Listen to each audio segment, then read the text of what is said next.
Bang! Neeves Knives. I'm Jared. My lovely wife CARHARTT is at work. And in this video, we are doing the full review on the Monteray Bay Knives Ray Laconico design ECZ 2.0. 2.0 standing for it being an integral. And basically an integral is where they make the whole frame and handle out of one solid piece of titanium. And in this case, even the stop pin is all a part of the integral. It's one solid piece that they milled out of this titanium, so it's not screwed in at all. The only other piece besides the blade, and then the parts for the pivot, is the pocket clip, and you can see the screws there. And then it also has the steel lock bar insert so that it's not riding on titanium, and also connected is the over travel stop. Now I do want to thank Mr. Amazing for this knife, because he did send this to us among lots of other knives, and there's no amount of words I can say to thank him for just how giving he's been and how amazing he's been to our channel and how helpful he's been to our channel. So thank you, bud. I really appreciate that. Now, looking at this knife, if you know Ray Laconico's designs, which I love Ray Laconico's designs, this is very iconic to his designs.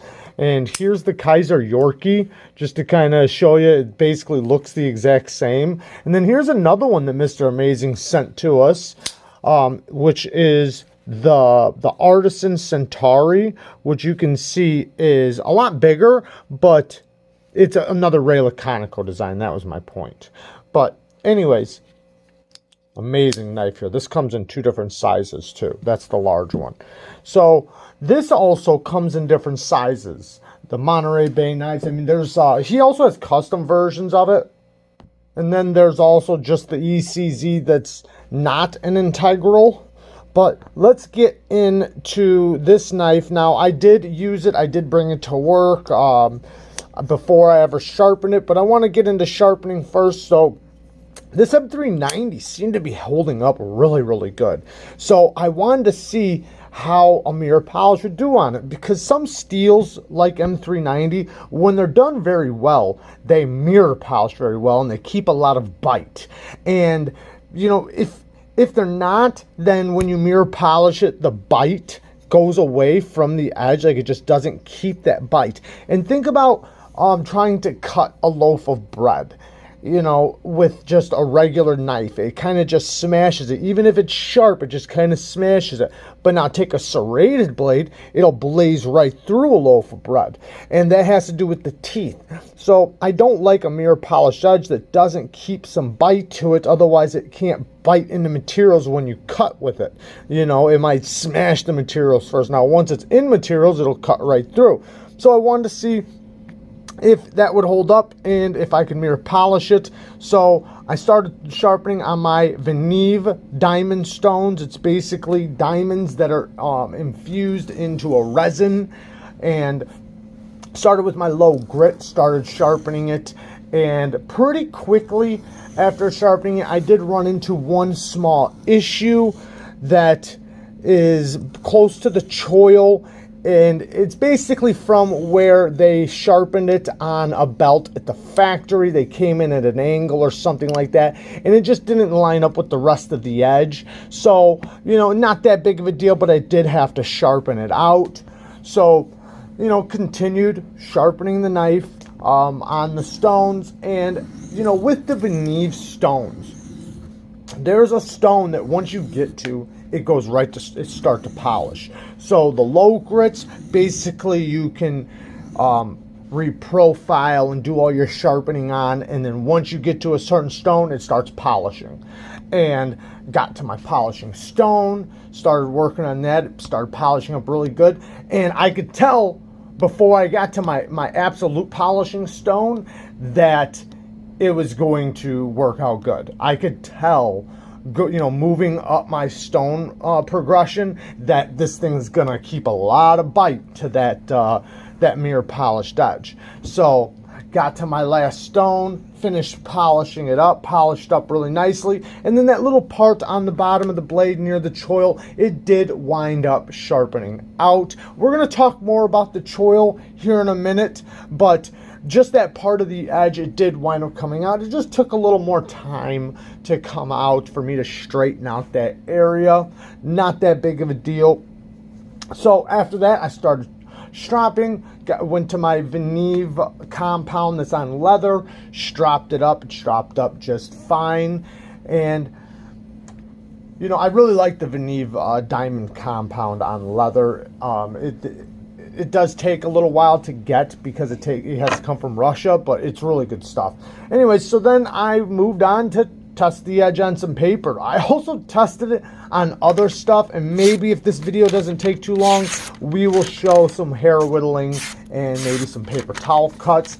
But I did test it on, I did get a video of me testing it on some paper, cut through paper really good. You can see me doing S cuts in the paper, and you know, it worked out really good. So let's take a close look at this edge really quick. Now, hopefully my lighting will do it justice because I have the lighting kind of to the side, so one side might not do the best in the, but you can see it's a mirror polish. Come on. And it came out looking very, very good.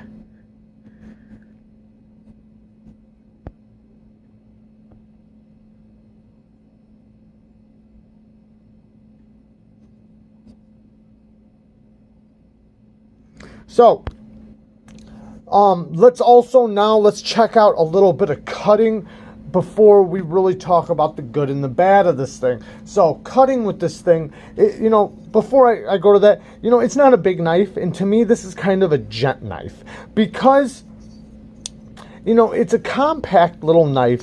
The geometry's okay, it's pretty decent, but you know, it's a compact little knife. This isn't going to be your ultimate slicer, your work knife, or anything like that. It's more of a gent knife to me.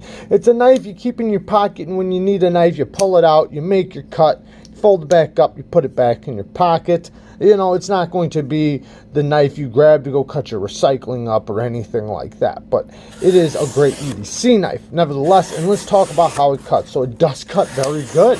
I mean, it blazes through stuff very well. The spine of the knife is, you know, a pretty decent thickness. It's not too thick, not really thin, but behind the edge thickness, it gets down to about 15 thousandths behind the edge. So a great thickness behind the edge for EDC. Blazes through materials, very good. You see me cutting up cardboard. It cuts really nice. I mean, no complaints on the way it cuts. Now, with the utility cuts work really, really good as well. The tip is pretty acute. It's, you know, not going to be your utility knife, but it does work. And for just basic EDC use, it won't be a problem, you know, doing small utility cuts here and there. Now, when doing utility cuts, I hold it in a couple different grips. I hold it like this, you know, and then when cutting, I tend to hold it like this, and then also, you know how to hold a knife. I mean, but this knife, because of the way the handle is with like the teardrop butt, I kind of push it right into my hand. For what it's worth, it's pretty comfortable in the hands for the type of cuts this is going to do.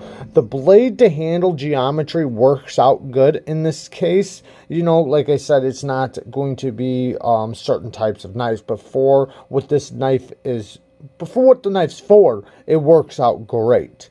So great blade shape, great useful blade shape, decent enough grind, and the handle is decent enough as well. Now, I will say I do kind of fall off. It's more of a 3-finger knife for me, but I can cramp up there and get 4 fingers on there if I really want to. I just kind of push into here.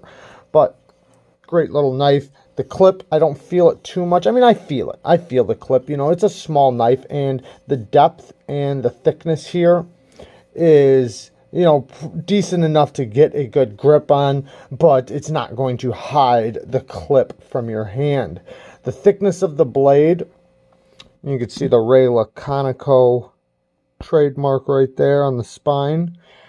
Thickness of the blade, you can see, is dramatically thinner than the PM2. So, but it's also not an extremely thin knife. Now, there are a lot of great things about this knife, and I want to finish some of them, but first I want to get into some of the bad, because there are a few bad things here. So I did take it apart, and let's talk about that really quick, and then we'll go more into it. So taking it apart, you know, it is an integral, so it's pretty easy to take apart. Take out the screw, and the screw was just spinning. This was just spinning. I kind of thought it was weird that it wasn't a D-shaped. So I did have to kind of crank onto the blade like that and break it free and unscrew it. And the blade and the bearings come out together. Now, after you get that out, there's actually a washer system that's pressed in from the inside into these holes. So this one actually press fits into the hole. And once you pop it out, it basically gives you a little window of access to kind of clean things out from right here. Now on this side, this one, it just lays in there. It's like a washer that the bearings can run on. It just lays in on this side. So putting them back in, I did have to press fit this one back into it after I cleaned it all up and got it all put back together. Or after I cleaned it all up, you know, I was ready to put it back together. I laid the washer in on this side, and then I trapped the bearings against the blade and pushed it into there. And I noticed that this pivot, it actually is D-shaped, but there's no place for it to trap. So even though it's a D-shaped pivot, there's no flat spot for the D to get trapped onto so that it's not free spinning. So mine, I don't know if that's a mistake or not, but mine's free spinning. So after getting it all back together, you know, the action did not improve too much. It is nice and, or was nice and centered. I've been flicking it and playing with it, but it was nice and centered, and it's been centered pretty much the whole time. You know, integrals are pretty easy to get right to centered, and I have a little dimple right here that actually it matches up with when it is nice and centered. That's how I can tell right now that it's not perfect, but I know I can just adjust it and put it back. Anyways, going to the bad. So that D-shaped thing was kind of something bad to me. Now another thing, the sharpening choil. You can see they didn't give you much life. Now I could tell right from the bat before I sharpened this thing that I was going to run into the little issues I did when sharpening. I could see it. I've sharpened enough knives now to see when there's going to be little issues. Now another one is that they didn't give you much of a sharpening choil. You see the little smile going up right there. Now that's because their sharpening choil is on the plunge grind, and that becomes an issue because it makes you see where it gets a little thicker right there from sharpening. So now my next sharpening, I'm going to have to cut in my own sharpening choil.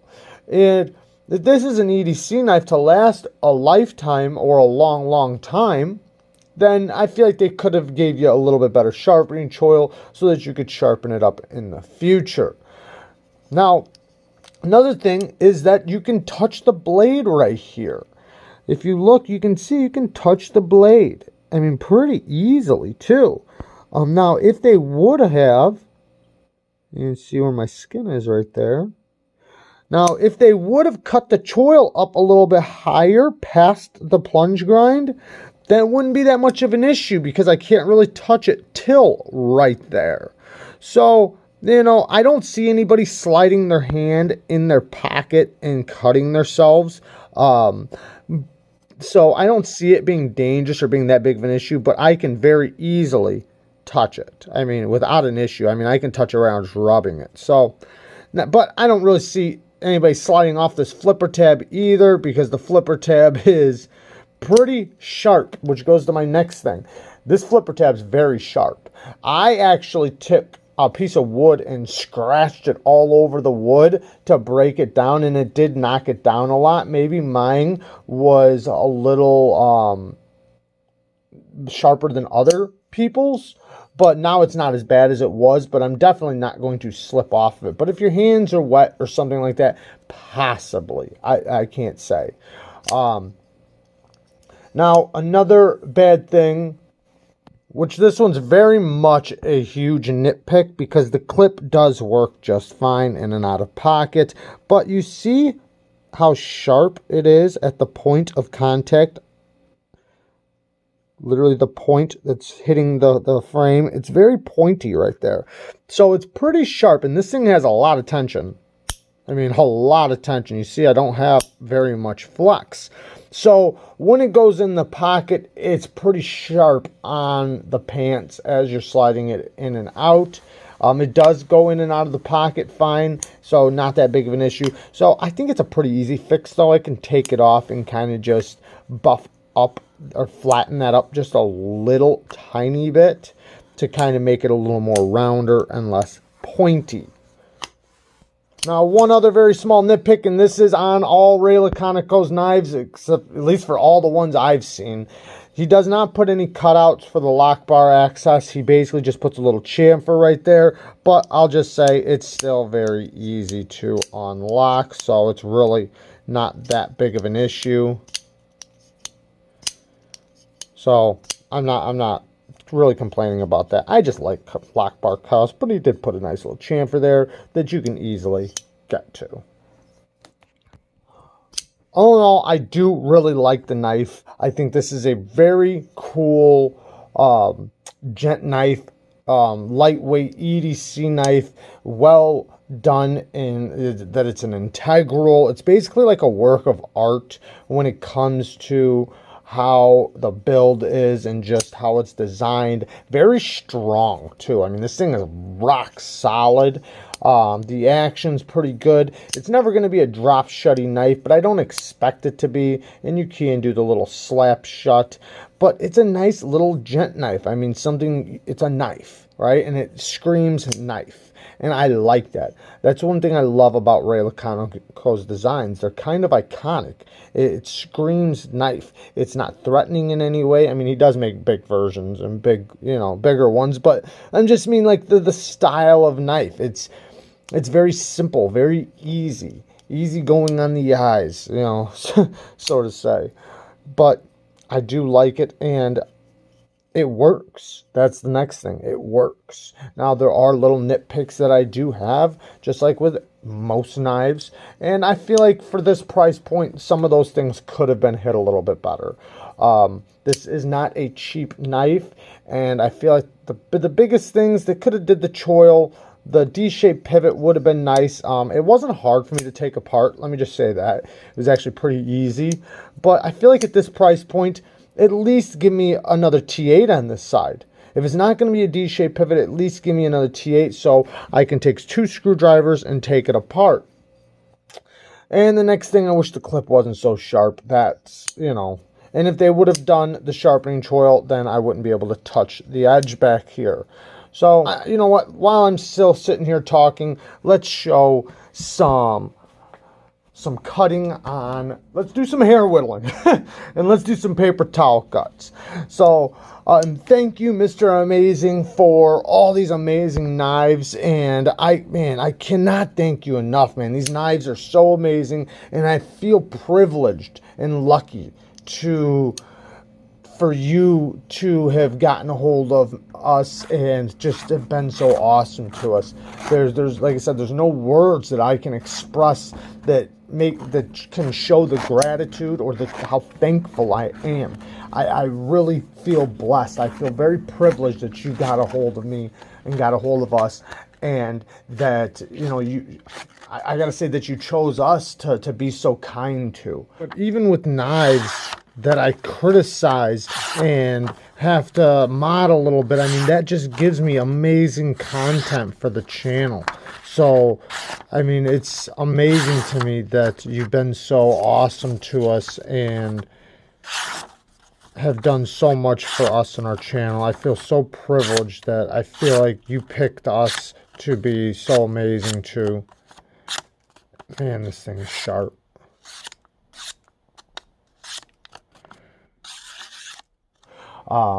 And this knife took a wicked edge, man. Not off of a wicked edge, but man, it's a very sharp edge. I would say this steel is done very well because, man, it kept a lot of bite and the edge retention's been pretty good. You know, I can't say for certain, but from the cutting I did, it did pretty good. So there you guys go. I love you guys. Thank you again, amazing man. Peace out.